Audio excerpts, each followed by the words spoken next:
Hey, what is up, everybody? You know, sometimes it's better just to spend the money instead of trying to do a DIY. You know what's next.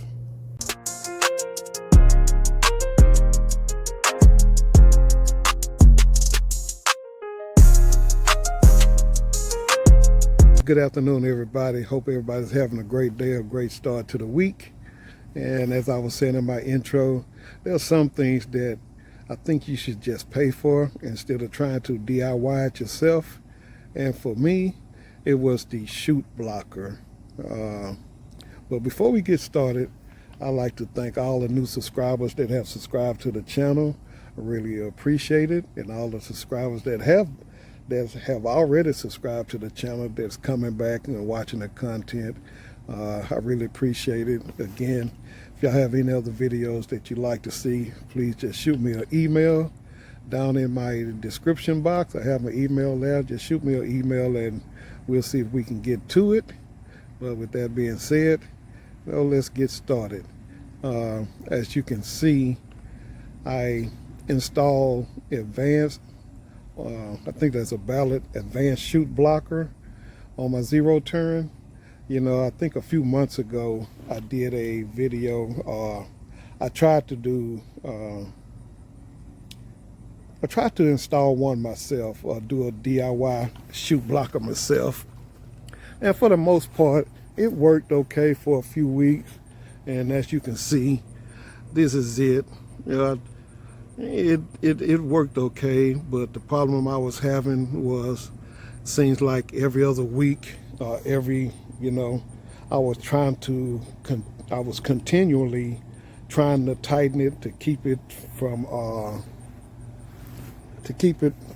still on the chute and keep it where we'll open and close pretty easy, and it just wasn't working out. You know, as you can see, these things here was just real loose, and it didn't work out. You know, and I know there are some people that are pretty good welders, and I've seen some on here that, you know, have some pretty good chute blockers, and they look good and they've worked out well for them. But I think for the most of us, I don't think it's gonna work out too well for us in the long run. So I just think that there's some things, if you have the money or if you don't have the money, it's worth saving and buying instead of trying to do it yourself. And I put this here on a few days ago. I wanted to do a video with me installing it, but don't know if you can see. Let me see.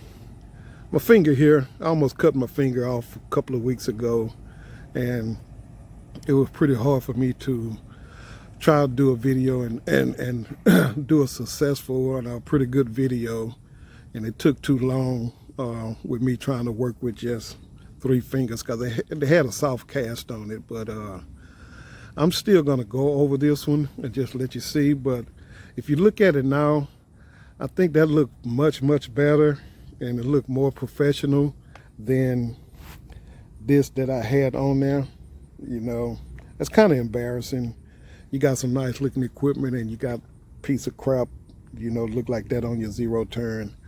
So for me, it's worth just spending the extra money, putting one on and look more professional, looks better, and it works great.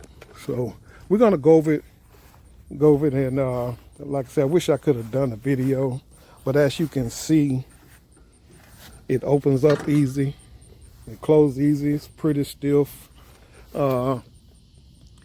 It comes with a bracket, and these brackets, this system is supposed to fit almost all the zero turns.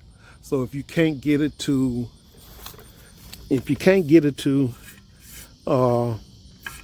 mount flush against your deck, they give you spacers. As you can see, this spacer here is in the front, and I have 2 in the back. I'm not sure if you can see it.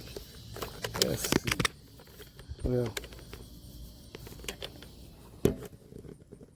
not sure if you can't see it, but it comes with the spacers.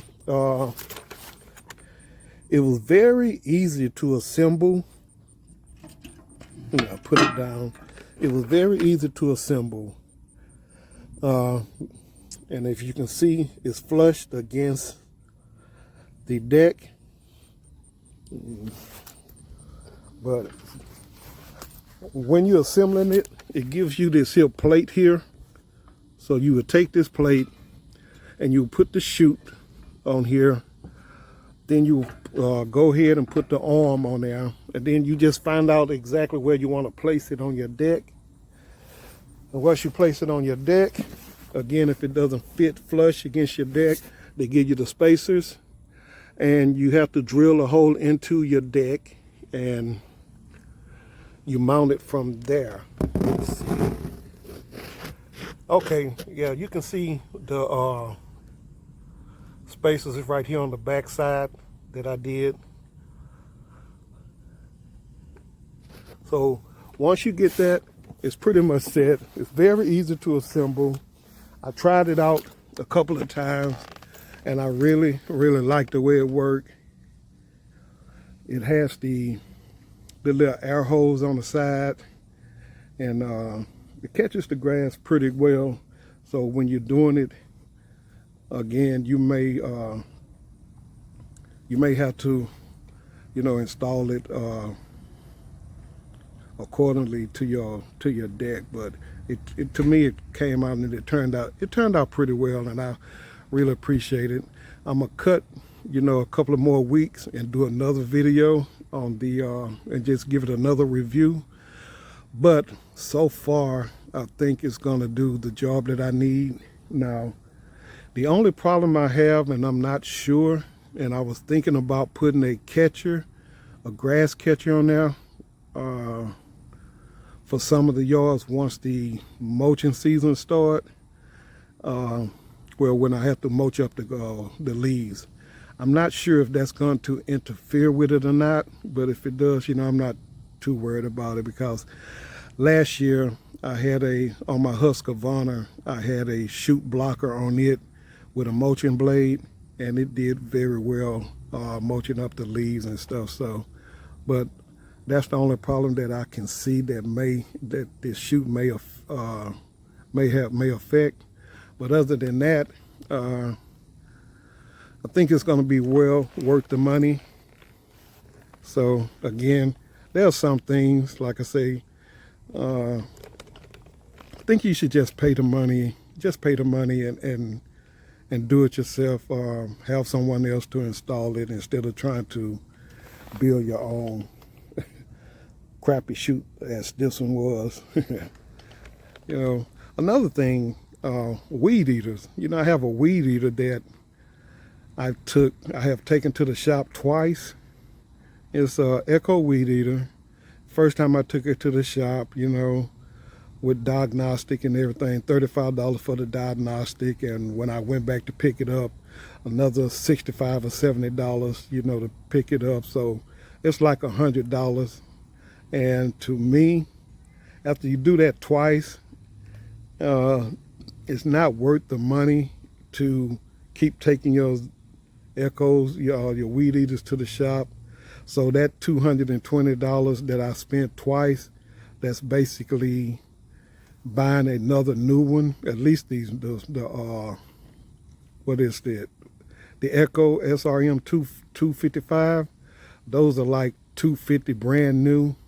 So, again, if you have a weed eater and you take it to the shop twice, it's probably best to just save the money and buy a new one instead of trying to refurbish that one and going back and, going the cheap way. Just save the money.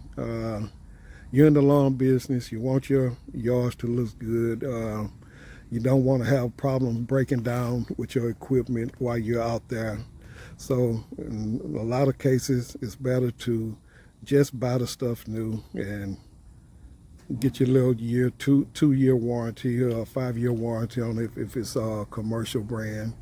But again, we're gonna see how this shoot goes. I appreciate everyone from watching. Again, thank you all for tuning into the channel. If you like this video, please give me that thumbs up, like, share, Uh, like, share, what is that? Subscribe to the channel. Let everybody else know about Zero Turn Lawn Care and what we're doing over here. And again, I appreciate y'all for watching. Y'all have a great day, and look forward to the next video. Thanks.